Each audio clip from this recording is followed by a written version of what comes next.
ಸ್ವಾರಸ್ಯಕರ ಕ್ಷಣಕ್ಕೆ ಸಾಕ್ಷಿಯಾಗಿದೆ ಮೇಲ್ಮನೆ. ವಿಧಾನ ಪರಿಷತ್ತಿನಲ್ಲಿ ರಾಹುಕಾಲದ ಬಗ್ಗೆ ಪ್ರಸ್ತಾಪ ಆಗಿದೆ. ರಾಹುಕಾಲದ ಕಲಾಪ ಆರಂಭ ಮಾಡಿದ್ದಕ್ಕೆ ಗದ್ದಲ ಆಗಿದೆ.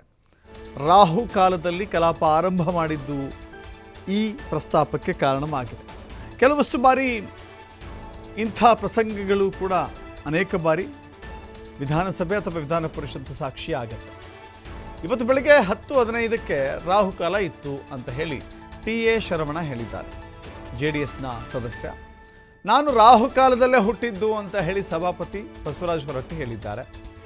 ರೀತಿ ಸದನ ಸ್ವಾರಸ್ಯಕರ ಚರ್ಚೆಯಲ್ಲಿ ಇವತ್ತು ತೇಲಿ ಹೋಯಿತು. ಕೊಡಿ ಪರವಾಗಿಲ್ಲ, ನಿನ್ನ ಸೋಬಸ್ ಬೇಡ ಪಾಪ ಅವ್ರಿಗೆ ಒಟ್ಟಿಸ್ಬಿಡದೆ. ಯಾಕೆಂದ್ರೆ ಕೂತ್ಕೊಂಡು ಸಭಾಪತಿಗಳಪ್ಪ ಇವತ್ತು ತಾವು ಸದನವನ್ನ ಶುರು ಮಾಡಿರತಕ್ಕಂಥ ಸಮಯ 10:35 ಅಂತ ತಾವು ಹೇಳಿದ್ರಿ. ರಾಹುಕಾಲ ಆಯ್ತು, ಇವತ್ತು 10 ಕಾಲಕ್ಕೆ ಶುರುವಾಗಿರೋದು. 10 ಕಾಲಿಂದ 11:45 ಇವತ್ತು ರಾಹುಕಾಲ ಇತ್ತು. ಆಯ್ತು, ಪ್ರಾರಂಭ ಮಾಡಿದ್ದೀರಿ. ಬೆಳಗಿಂದೇನೆ 1-2 ಚರ್ಚೆಗಳು, ಬೇರೆ ಬೇರೆ ಎಲ್ಲ ಗಲಾಟೆಗಳು ಆಗಿದೆ. ನಾನು ರಾಹುಕಾಲಾಗ ಹುಟ್ಟಿನಿ.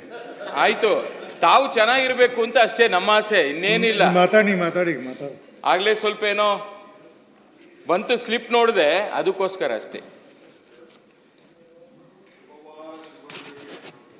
ಶುಕ್ರವಾರ ನಿಮಗೆ ಶುಭಗಳಿಗೆ ಆಗಿದೆ ಇವತ್ತು. ಸಭಾಪತಿಗಳೇ, ನಿನ್ನೆ ನಾವು ಗ್ಯಾರಂಟಿ ವಿಚಾರವಾಗಿ ಕೆಲವು ಪ್ರಶ್ನೆಗಳನ್ನು ಕೇಳಿದ್ವಿ. ಅದಕ್ಕೆ ಮಾನ್ಯ ಮುಖ್ಯಮಂತ್ರಿಗಳ ಪರವಾಗಿ ಸಚಿವರು, ಸಭಾನಾಯಕರು ನನಗೂ ಕೆಲವು ಉತ್ತರಗಳನ್ನು ಕೊಟ್ಟರು. ಅದರಲ್ಲಿ ನಾನು ಪ್ರಶ್ನೆ ಮಾಡಿದೆ, ನೀವು ಯಾವ ಸಂಸ್ಥೆಗಳಿಗೆ ಈ ಒಂದು ಗ್ಯಾರಂಟಿ ಯೋಜನೆಗಳನ್ನು